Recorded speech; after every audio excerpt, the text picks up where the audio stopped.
Bonsoir à toutes et à tous et bienvenue encore une fois sur Senseiya Mid-Close News. Au programme de ce soir les amis, la toute dernière figurine de chez Bandai, la dernière sortie la plus récente, c'est le Yoga en V2 EX Power of Gold. Cette figurine est sortie le 27 je crois du mois de juin. Et du coup j'ai assez rapidement pu me la procurer et elle est arrivée très rapidement dans ma boîte aux lettres. Donc c'est la figurine, la dernière en exclu du dernier salon Tamashii de Tokyo. Son prix de vente sur le salon était de 8000 yens, ce qui doit compter à peu près aux alentours des 75 €. Malheureusement pour nous, en collectionneurs européens, c'est impossible de la toucher à ce prix-là. Et personnellement, je l'ai eu à 130 €, frais de port compris. Donc comme je vous ai dit, c'est la dernière de la série des chevaliers de bronze en armure V2 EX Power of Gold. Donc Seiya, Shiryu, Ikki et Shun étaient déjà sortis eux aussi en édition limitée, toujours en salon Tamashii. On avait eu 3 premières versions, un Seiya, un Shiryu et un Ikki qui étaient sortis en version Hong Kong. Et on a eu donc le Yoga et le Shiryu qui sont sortis eux en version japonaise Tamashii. Il y en a eu 3 en fait en version Tamashii, puisque donc il y a eu le Seiya, le Yoga et le Shun. Je vous avais déjà fait une première review du Shun et ce soir on s'attaque donc au Yoga.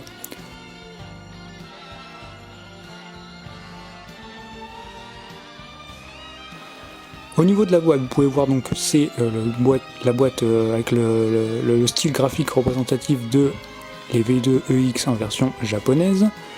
Donc c'est très simple, très épuré. Moi j'avais beaucoup aimé, je vous rappelez-vous ici là, les petits logos qui sont en surimpression.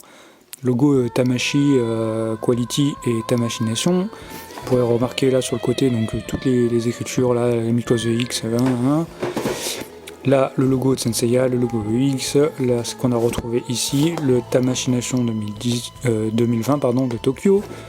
Là, la même chose sur le côté. Et ici, donc le Yoga sur un fond noir, version ombrée, avec le petit logo sticker de la Toei, celui de Tamashii, celui de Bandai. Sur le dessus, toujours Tamashii Nation Tokyo.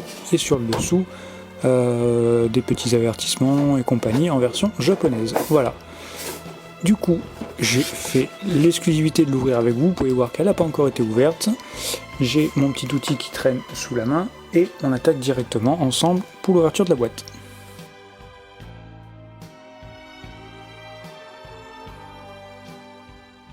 Alors voilà vite fait un petit tour des blisters. On en a à peu près, donc moi j'appelle ça 2,5 en termes de blisters. On a le blister principal du personnage, c'est à peu près, enfin c'est quasiment même la même chose qu'on en avait pour le V2 EX de Yoga. Alors vous avez ici les pièces des épaules, la ceinture, le plastron, là les pièces qui vont au niveau du bras et des jambes, ici pareil l'autre côté, 2 paires de protège-mains, donc là le casque, le visage de Yoga qui est strictement le même que celui de la V2 EX, le deuxième blister, le blister du porte-armure, donc les ailes du cygne, la base, le socle, et ici la base, les éléments principaux du porte-armure qui sont censés représenter le cygne, le deuxième plastron, et là ici des petites pièces de fixation, et en dernier, le troisième blister, donc celui qui contient les cheveux alternatifs, les 3 visages en bonus et les mains supplémentaires. Alors en termes de mains, on est gâté, parce que si ici on a la paire de mains blanche, et là on a en termes de mains qui possèdent l'armure, on a 1, 2, 3, 4, 5, 6 mains. 6 mains, 5 paires de mains, plus la main jointe pour faire l'attaque de Yoga. Au niveau des visages, regardez ce que ça donne. Donc on a un visage avec les yeux fermés, un visage hurlant, bouche ouverte, et un visage avec un œil fermé, l'œil crevé. Voilà. Et bien sûr, on a toujours la petite notice, la notice la même que la version V2EX.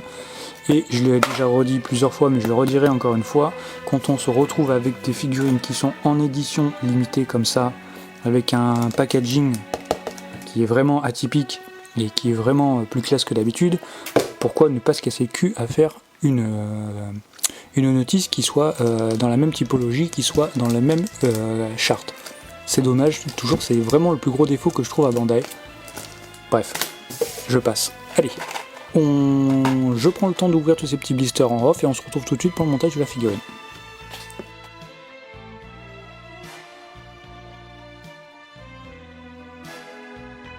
Et on est donc parti, on est donc d'attaque pour commencer le montage de ce yoga. Alors, perso, donc ouais, il est une rigidité propre, nickel, incroyable. Perso, j'adore le visage de Yoga comme ceci. Il est vraiment, je pense que c'est le plus beau visage qu'il y ait à l'heure actuelle. Je pense que mes amis youtubeurs, collectionneurs, Juan, Eric et Renaud confirmeront, ou pas d'ailleurs. Mais perso, moi j'adore ce visage. Je continue. Alors, je vais déjà commencer par lui enlever les pieds. Donc, cette gamme de figurines, hein, les V2EX Power of Gold, comme les classiques Power of Gold, ce sont des figurines qui, malheureusement, sont parmi les plus chères de la gamme et les plus difficiles à collectionner, puisque ce sont des figurines qui, à chaque fois, sont des exclusivités salon. Et comme on sait que nos bons amis les spéculateurs s'en donnent à cœur joie à chaque fois avec ce type de pièces, ça fait que l'on se retrouve avec des figurines, si je ne dis pas de bêtises, pour les versions EX Power of Gold, qui atteignent des fois la barre des 300 €. Alors déjà qu'elles sont vendues à peu près, allez, on va dire 80 € en salon, que pour nous collectionneurs européens c'est difficile dès la sortie de se les procurer à moins de 150 €. Malheureusement après s'il faut mettre le double pour le double de la cote pour essayer de se les choper, ça devient très très compliqué. Si on passe à 300 € par figurine et qu'on veut collectionner les 5 x 3, 15, 1500 €, là faut avoir les reins solides financièrement pour collectionner, hein, ça je vous le dis. Hein. Moi j'ai eu la chance, je me suis débrouillé à chaque fois pour que mes 5 les avoir vraiment le plus près possible du prix de la sortie, du prix de la précommande. Je crois, très honnêtement, je pense que ce yoga à 130 €, si je dis pas de bêtises, mais je pense pas, ça doit être celui qui m'a coûté le plus cher sur les 5. Hein. Vraiment. Et j'ai cherché un petit moment, j'ai demandé d'ailleurs à mon ami Juan s'il avait un petit bon plan ou quoi que ce soit. Avec les soucis de Covid actuels, ça aide pas pour pouvoir se fournir ce genre de figurines en édition exclusive salon. Les gens étant un petit peu frileux à se déplacer et les échanges internationaux étaient vraiment encore plus compliqués. Je pense que les yogas ne vont pas être légion sur le marché européen et que il va vraiment falloir le garder très très précieusement. Il va prendre plus de valeur que les 4 autres, je pense, celui-ci. Donc on a déjà commencé, qu'on a presque déjà fini, parce que vous voyez, en fait, les armures V2 sont les armures les plus simples à monter. On a la pièce du genou et la pièce en bas du tibia, qui sont très faciles à mettre, ça s'emboîte tout seul, on n'a rien au niveau des cuisses bien sûr, vous le savez très bien par rapport au V2. On a une simple ceinture, un plastron qui s'enfile vraiment très très facilement, et après au niveau des bras on va avoir 2 épaulettes et 2 avant-bras. C'est vraiment ce qu'il y a de très très simple à terme à montrer. Alors à savoir que sur ces figurines là, il existe une marque qui s'appelle Galactic Nebula, qui avait fait à l'époque, au moment où Seiya et Iki, les 2 premiers étaient sortis, ils s'étaient engouffrés dans la brèche et ils avaient profité pour sortir 2 personnages de cette gamme là, donc en V2EX, à savoir le Yoga et le Shun. Et pendant longtemps c'était resté les alternatives aux collectionneurs qui pouvaient essayer de se faire les 5 chevaliers de bronze en version V2EX Power of Gold. Le seul problème, c'est que la teinte de l'armure n'était pas tout à fait la même, et on était toujours dans la teinte d'un dragon. Je vous l'avais notamment notifié quand on avait fait le Shun donc de cette gamme-là, puisque je possédais à l'époque le Shun en version Galactic Nebula. Donc depuis que le Shun Bandai est arrivé dans ma collection, donc le Galactic Nebula est parti vivre sa vie, avoir de belles journées et faire les jours heureux d'un nouveau collectionneur dans une autre collection. Et bien il en est de même avec ce Yoga, puisque là je vous fais la review de la version Bandai ce soir, et dans quelques minutes, donc après avoir fini le montage de cette figurine, je vais vous faire le petit comparatif avec la version Galactic Nebula, qui est toujours actuellement en possession dans ma collection. Ces jours sont comptés, puisque celle-ci étant arrivée maintenant, elle va pouvoir aller faire un petit tour chez un autre collectionneur. Au jour d'aujourd'hui, personne ne s'est manifesté pour pouvoir me l'acquérir, mais je pense que ça va être très vite une chose de régler. Et je vais pouvoir très fièrement arborer les 5 figurines de chez Bandai dans ma vitrine. Donc, hop, une première main pour Yoga, une deuxième main. Alors là, il faut vraiment enfoncer l'avant-bras parce que la main après a du mal à venir directement dedans. Voilà, c'est chose faite. Tac. Voilà. Il me reste ensuite la pièce de la ceinture qui a sauté. Je remets ça. On va terminer donc avec le casque de Yoga. Je vous montre à quoi il ressemble. Donc pour ceux qui ont des V2 X, forcément, le design est strictement le même, c'est juste au niveau de la couleur. On va essayer de lui mettre là-dessus. Donc je vais garder ce visage simple, puisque moi il me satisfait très bien. Bien sûr pendant la session posing, je vais essayer de m'amuser avec tous les types de mains qu'il y a à l'intérieur et avec tous les visages disponibles. Vous avez maintenant l'habitude de tout ça. Donc ici on vient lui changer avec les autres petites mèches qui sont dispo dans le demi-blister. Tac, ça va très facilement sur le côté. Je sais pas si je vous l'ai déjà montré en vidéo, je pense que oui. Vous avez des petites boules ici qui sont sur les côtés, dans lesquelles vous venez directement, hop, enfoncer votre mèche de cheveux et ça rentre comme papa dans maman. Là, donc pareil, la mèche, la partie de chevelure du dessus, ici, tout simplement. Et on est enfin prêt pour aller lui poser son casque sur le front. Donc le casque, pareil, vous avez un petit ergot qui ressort, vous voyez, sur le dessus là, hop là-haut. Et cet ergot va venir s'enfoncer au niveau, en plein centre du front. Et c'est ce qui va me permettre au casque de tenir directement sur le personnage. Regardez, si ce Yoga, il a vraiment une tête d'enfer. Il est vraiment magnifique, incroyable.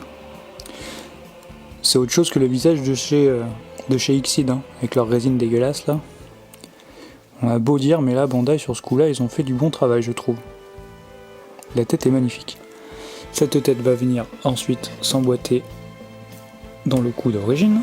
Mais c'est pas, comme vous savez, c'est pas tout de suite. Par contre, cette pièce-là a l'air vraiment très chiante.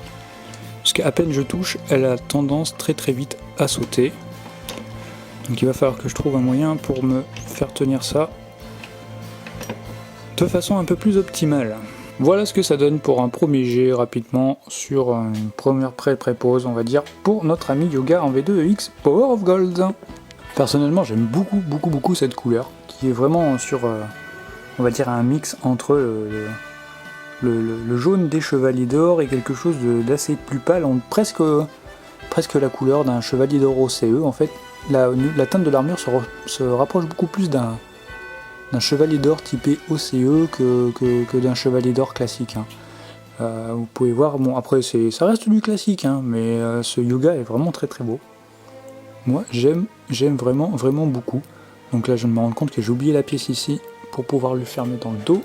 On va régler ça tout de suite, puisque la voilà. Hop. Voilà. Maintenant on a terminé de monter ce personnage. Vous pouvez voir que c'est une très belle pièce. Après, malheureusement, pour le peu d'armure qu'il a sur lui et le peu d'armure qu'il y a peu de pièces qu'il y a dans la boîte, le tarif est un petit peu élevé, et voire très élevé quand on est collectionneur européen. Comme je vous ai promis, vous bougez pas, je vous fais une toute petite comparaison avec le Yoga en version Galactic Nebula. A tout de suite.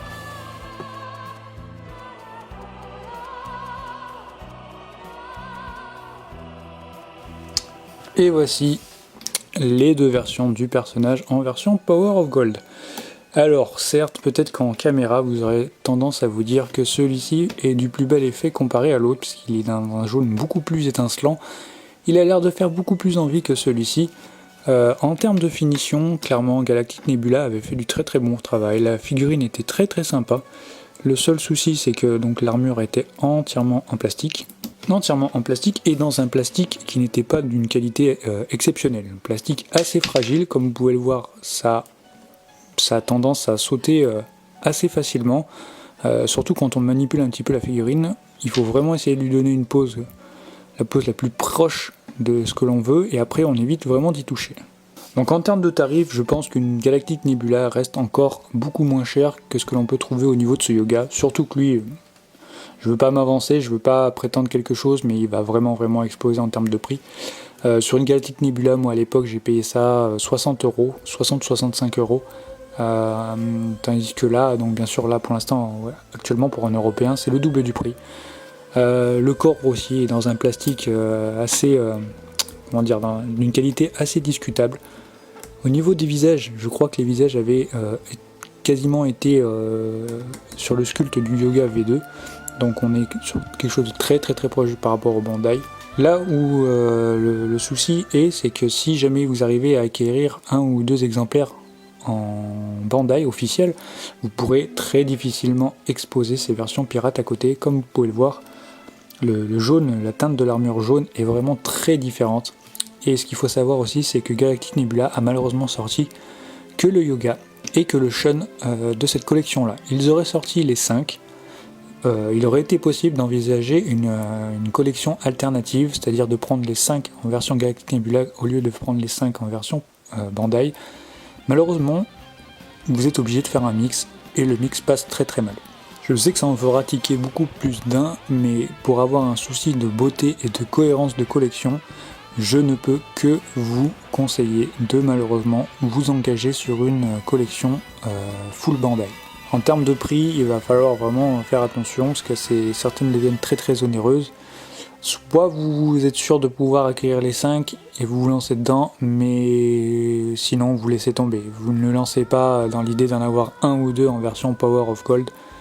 Ça ne me paraît pas être une idée des plus pertinentes qui soient. Si on tourne la figurine et qu'on regarde au niveau du dos, vous pouvez voir qu'on a un peu plus de détails, un peu plus de prononciation des différentes arêtes, des différentes articulations. Sur la version Bandai, tout paraît un peu plus propre que sur la version Galactic Nebula. On peut même remarquer que la pièce dans le dos ici a vraiment du mal à tenir. Elle est en place, elle ne bouge pas. Si vous êtes un collectionneur ultra consciencieux, vous pouvez voir qu'il y a un léger jour dans le dos ici. Esthétiquement, bien sûr, vous ne regardez quasiment jamais les figurines de dos, mais il est là et il existe. Il y a une très belle différence au niveau du bouclier. Voilà. Je vous dis très belle différence, je le vois moi en étant devant les figurines, mais je pense que pour vous, clairement, ça sera presque imperceptible. La forme du bouclier est légèrement différente entre les deux figurines, donc c'est ce qui amène cette vraie différence. Le plus flagrant reste toujours la couleur du personnage, bien sûr. Au niveau des chevelures, sur la version de Bandai, elle est vraiment d'un jaune un peu plus jaune doré, jaune soleil. Alors peut-être que la mienne a perdu, ici la Galactic Nebula a perdu un peu de son éclat dû à son exposition depuis quelques années en vitrine, mais de ce que je m'en rappelle, le jaune avait toujours été comme ça au niveau de la chevelure. Voilà. Alors écoutez les amis, je sais que cette review aura été très courte comparée à d'habitude, beaucoup plus compacte, concis. Et bien écoutez, pour me faire pardonner, je vais essayer de vous faire une session posing un peu plus élaborée, un peu plus enrichie que d'habitude. Et je vais essayer de vous faire quelque chose, non pas seulement avec ce simple Yoga je vais essayer de vous travailler quelque chose avec les anciennes V2, les V2 EX Power of Gold, non seulement pour Yoga, mais pour les 5 chevaliers de bronze. Voilà. Écoutez, j'espère que cette revue de ce soir vous aura plu. Moi, en tout cas, elle m'a fait très plaisir de recevoir cette figurine. Je m'y attendais pas à la recevoir aussitôt. C'est vraiment, je pourrais même, si certains sont intéressés, vous donner en message privé la boutique eBay sur laquelle je l'ai acheté. Bien sûr, il n'y en a plus de disponible, mais on ne sait jamais, pour d'éventuelles figurines en version exclusive, ça peut être une bonne adresse. Je vous remercie à tous d'avoir regardé cette review. Si elle vous a plu, n'hésitez pas à mettre un petit like et un petit commentaire avant de partir, ça me fera énormément plaisir. Quant à moi, je vous donne rendez-vous très bientôt. Il me reste encore à vous faire la review de Queen de l'Alrone et de Io de Stilla. Bonne soirée à tous, à bientôt les amis, ciao.